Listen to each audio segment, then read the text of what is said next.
حضرت سیدنا عمر بن الخطاب رضی اللہ تعالی عنہ امیر المومنین خلیفۃ المسلمین مزاج کیا ہے، عادت کیا ہے؟ مختلف علاقوں سے زکوٰۃ اور عشر کی وصولی ہو کر آتی ہے،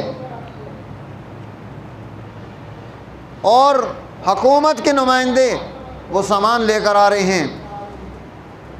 حضرت عمر رضی اللہ تعالیٰ عنہ نے یہ قانون بنا دیا تھا کہ جس علاقے سے زکوٰۃ اور عشر اور دیگر مدعات میں بیت المال میں سامان جمع ہونے کے لیے آ رہا ہے، وہاں سے تم لوگ ایک چنیدہ جماعت لے کر آؤ گے۔ اب 20-25 لوگ، 30 لوگ اس علاقے کے نمائندہ لوگ جنہیں سوسائٹی منتخب کرتی ہے، لوگ انہیں متعین کرتے ہیں کہ آپ چلے جائیں ہماری طرف سے۔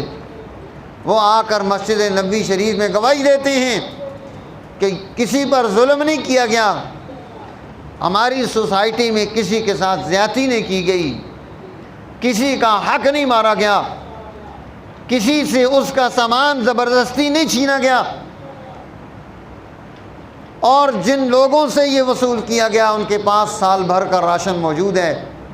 یہ گواہی آتی، اس گواہی کے بعد وہ بیت المال میں مال جمع ہوتا، کیا مال کو جمع کر دیے جائے۔